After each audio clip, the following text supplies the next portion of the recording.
वासुदेवाय नमः। आज हम श्रीमद् भगवत गीता का 12वां अध्याय पढ़ेंगे। मेरे भक्त अनन्य जो निज दिन मम दास, जो आश्रित मेरे सदा मेरी जिनको आस, मुझे स्मरण करते सदा जो मेरे कहलाए, मुझ ईश्वर को छोड़कर और कहीं नहीं जाए। उनकी नैया को शुरू सदा मित्र में पार, जिनको है संसार में मेरा ही आधार। योग क्षोम उनको सदा देता हूँ मैं जीत, उनकी ही संसार में बेजर होती जीत। 12वां अध्याय।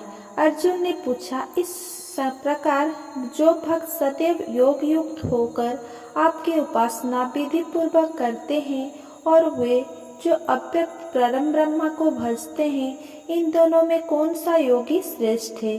श्री भगवान जी बोले, जो मेरे विषय में मन लगाकर परम श्रद्धा पूर्वक मुझको भजते हैं वे उत्तम योगी है।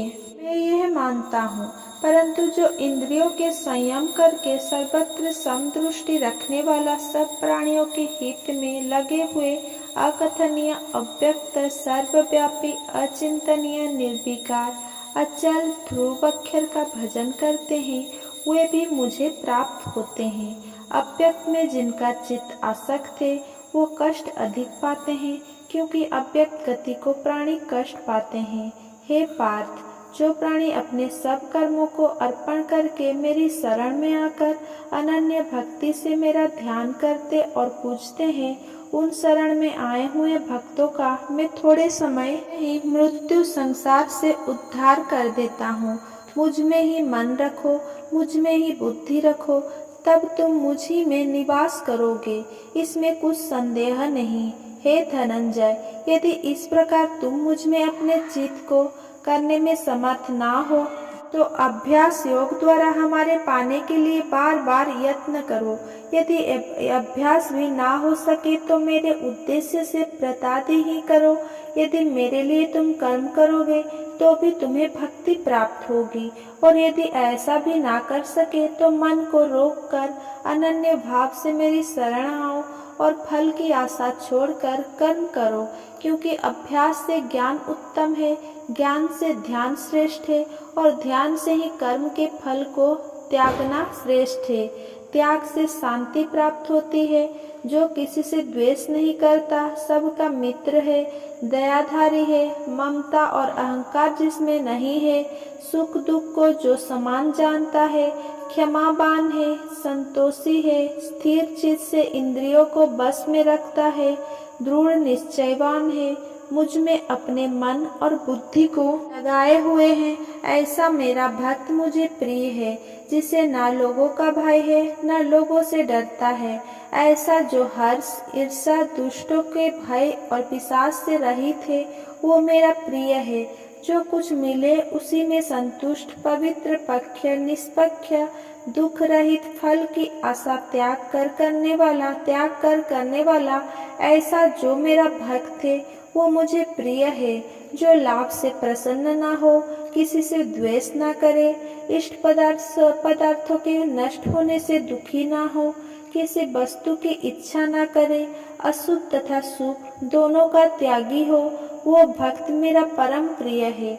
जिसको शत्रु और मित्र, मान और अपमान, सही सर्दी और गर्मी, सुख तथा दुख समान है, और जो वासनाओं से रहित है, निंदा एवं स्तुति को समान जानता है, जो मुझ में श्रद्धा करके मुझे मानता हुआ इस अमृत के समान कल्याणकारक धर्म का आचरण मेरे उपदेशानुसार करते हैं, वे मुझे अत्यंत प्रिय है। 12वें अध्याय का महत्व। दक्षिण देश में एक सुखानंद नाम का राजा रहता था, जिसके नगर में एक अत्यंत लंपट रहता था। एक गणिका से उसकी प्रीति थी।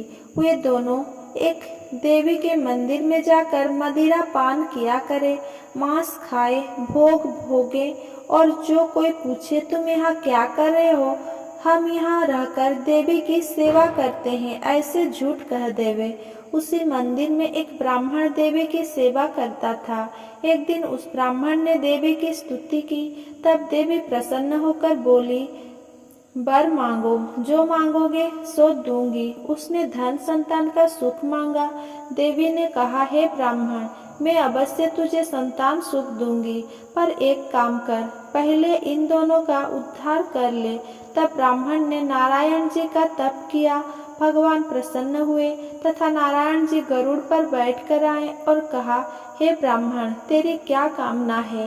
ब्राह्मण ने पूछा, इन दोनों उद्धार कैसे हो? श्री नारायण जी बोले, हे प्रिय गीता के 12वें अध्याय का पाठ सुनाओ तो उन दोनों का उद्धार हो जाएगा।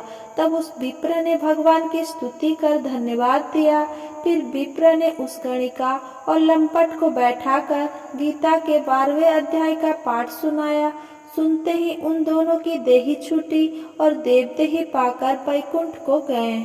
इति श्री 12वां अध्याय संपूर्ण। अगर मेरा ये वीडियो आपको पसंद आया हो तो मेरा वीडियो को लाइक, कमेंट, शेयर करें एंड मेरा चैनल को सब्सक्राइब करें। धन्यवाद।